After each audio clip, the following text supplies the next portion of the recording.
Have you ever opened your banking app and your heart did that tiny drop? Not because you bought something dumb, because you're waiting to see which bill hits first. That's the real paycheck to paycheck life. You don't manage money, you manage timers. Because most people don't lose money from bad math. They lose money from bad timing. A surprise bill hits. Your car makes a noise you don't recognize. Your rent jumps. Your kid needs something for school. Your laptop dies right before a deadline. And suddenly, you're not choosing between options. You're choosing between damage. That's the real tax of being broke. You're forced to buy things at the worst moment, with the worst leverage, at the worst interest rate. So, you do what everyone does. You swipe. You float it. You tell yourself you'll catch up next month. And then next month arrives with the same paycheck. But now it's carrying a new passenger minimum payments. Here's the part nobody wants to admit when you're living paycheck to paycheck. Your bank account isn't money. It's a countdown clock. And countdown clocks make people do expensive things. Now here's what's going to sound backwards. You don't need a raise to escape that feeling. You need a buffer big enough to buy one superpower, the power to wait. Because when you can wait, you stop paying panic fees. You stop financing emergencies. You stop saying yes to bad deals just because they're fast. And there's a specific milestone where that power suddenly clicks. Not because it makes you wealthy, because it makes you unpanicked. For many people, that line is $20,000, not as a flex, not as a trophy, as a tool. It's what I call your no fund. The money that lets you say no to bad jobs, no to rushed purchases, no to monthly payments you can't breathe under, and no to fear-based decisions that keep you stuck. Today, I'm going to show you exactly why $20,000 changes the rules psychologically and mathematically, and how to build it with a simple system that doesn't require you to become a different person overnight. Trap map, what's really keeping people stuck?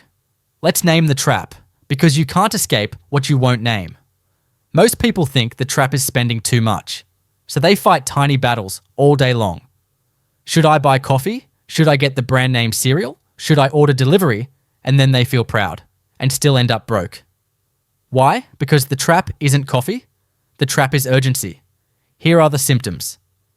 You obsess over small purchases, but one medium surprise wipes out your month. You say yes to overtime you hate because you need it. You stay at a job you've outgrown because quitting feels like jumping without a parachute.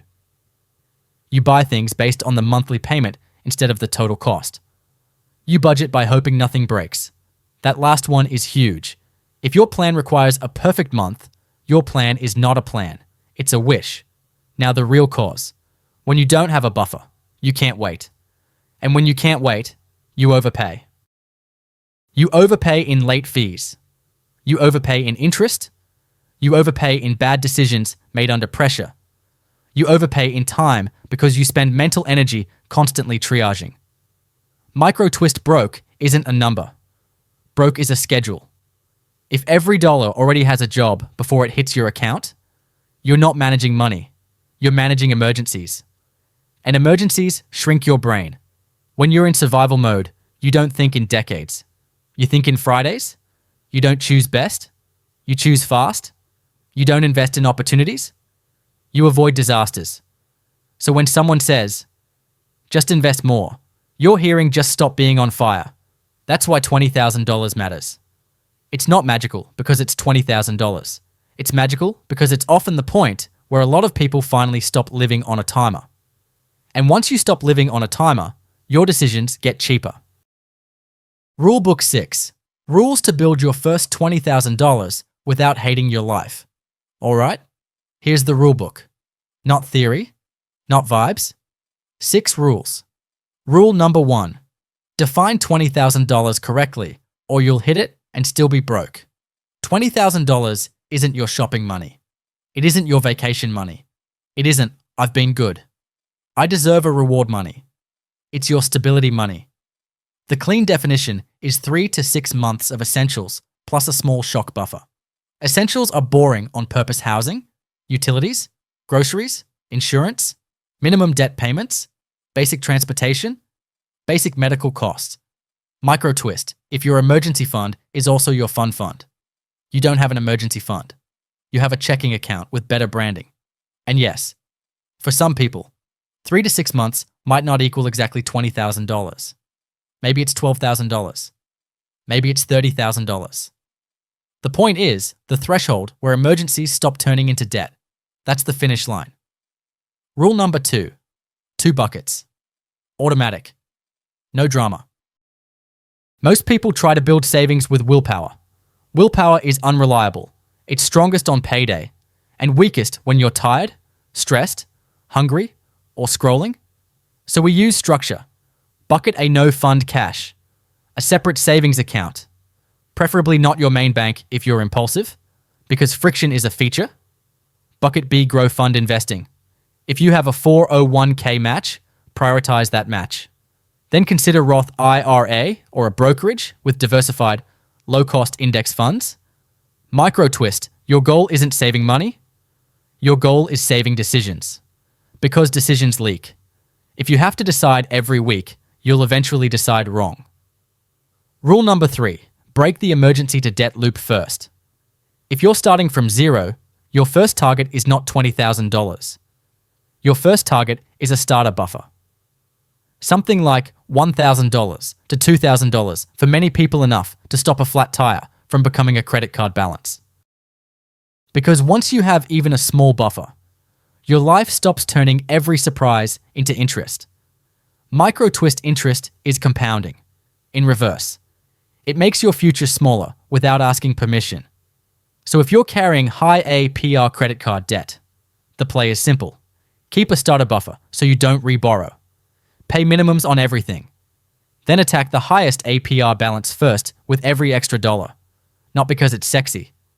Because it's the fastest way to stop the bleeding. Rule number 4. Stop paying the payment tax. This is where money compass gets blunt. The modern trap is not spending. It's payments, car payment, subscription stack, buy now, pay later, furniture financing, phone financing. Monthly payments are sneaky because they feel small, but they're not small. They're permanent. Micro twist a monthly payment isn't a cost. It's a claim on your future. Every payment you add reduces your ability to build your no fund. And the worst part is how it messes with your psychology. Payments make you feel like you have less freedom than you do, even when your income is decent. So the rule is, before you chase $20,000, audit your payments like you're hunting a thief. Ask which payments actually buy value, which payments buy convenience, which payments buy ego. Ego is the most expensive category because it never feels finished. It always needs the next upgrade. Rule number 5. The relapse rule. Protect your $20,000 from, I deserve it. This is the moment people blow it. They hit a milestone. They feel proud. And then they try to celebrate the feeling by buying a bigger life, new car, bigger apartment, expensive trip. And suddenly, the buffer that created peace becomes the down payment that creates stress. So here's the hard rule.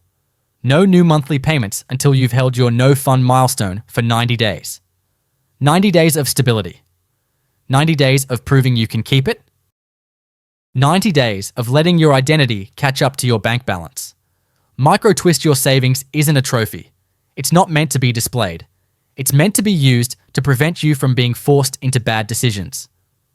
Rule number 6. Make it a calendar, not a fantasy. A lot of people keep $20,000 as a vague dream. Dreams don't happen. Schedules happen. So we turn it into a timeline. Pick a monthly number you can sustain without breaking. Even $200 or $500 is real. Then increase it every time your income rises or your expenses drop. And here's the sneaky win. The first few thousand are the hardest because the benefit is invisible. Micro twist the early stage feels like pushing a boulder uphill. But that's not proof it's not working. That's proof you're still in the physics zone.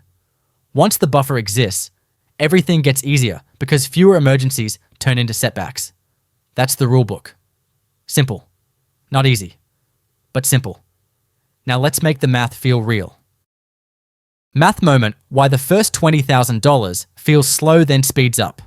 Let's do one math moment that tells the truth. We'll use a long-term average return assumption for illustration say 7% per year in a diversified portfolio. Some years are higher, some lower. Nothing is guaranteed. This is just a model to see the pattern. At $20,000, 7% is $1,400 per year. That's about $116 per month. Is $116 per month rich? No, but it's not nothing. It's a bill that your job no longer has to cover. A chunk of groceries, a utility payment, your phone plan. It's a small lever that starts moving without you pushing it every day. Now here's the real twist. The return is not the biggest accelerator early on. The biggest accelerator is what you stop paying once you have the buffer. Late fees disappear. Interest charges shrink because emergencies don't become debt. You stop buying the most expensive option just because it's fast. You stop solving problems with financing. Micro twist, most people don't get rich from what they earn. They get rich from what they stop leaking. And the leaks are rarely $3. They're $300 mistakes caused by urgency. Now watch what happens as the number grows. At $100,000, 7% is $7,000 per year, about $583 per month. That's when investing stops feeling theoretical. Your money is now paying part of your life back. And the psychological effect matters as much as the math.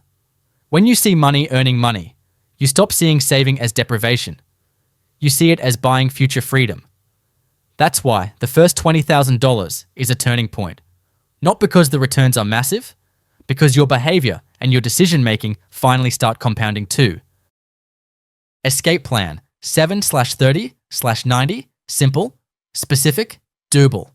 Let's turn this into a plan you can execute without becoming a monk. The next 7 days. 1. Open a separate savings account and name it No Fund. Make the purpose obvious. If it's vague, your brain will treat it as optional. 2.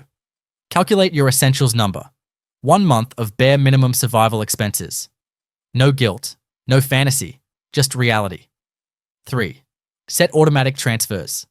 1 transfer to your No Fund. 1 transfer to your Grow Fund, or at least your 401k match. Start small if you need to.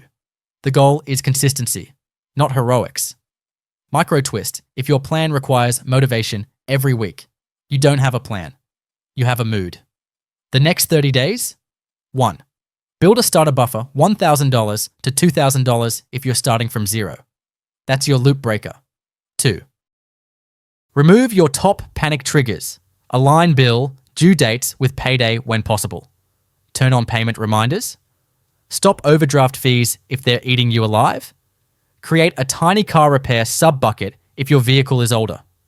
3. If you have high interest debt, keep the starter buffer. Then attack the highest APR balance. This isn't about being perfect. It's about preventing one surprise from resetting you to zero. The next 90 days. 1.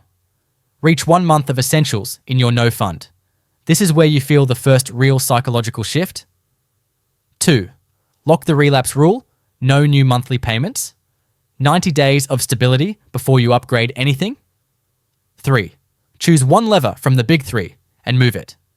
Housing negotiate, reduce, or plan a strategic move when your lease allows. Car refinance, sell, downgrade, or delay upgrades. Income apply, interview, negotiate, skill up anything that increases your earning power without increasing your fixed costs. Micro twist, you don't need 10 changes. You need 1 lever that moves the machine. Do that. And $20,000 stops being a dream and becomes a calendar. Here's the bottom line. $20,000 doesn't make you rich. It makes you hard to exploit. Because the world is full of systems that profit from your urgency fees, interest, financing, easy payments, and decisions you make when you're under pressure. After $20,000, you stop living in urgency. You start living in options. And options change everything. You can wait for a better job instead of grabbing the first one that doesn't terrify you. You can fix a problem without turning it into debt. You can invest without constantly pulling money back out. You can say no to purchases that look good today but steal years from tomorrow. Quick note, this is educational content, not personal financial advice. Your income, debts, taxes, and risk tolerance are unique. So adjust the plan to your reality and consider a qualified professional if you need tailored guidance.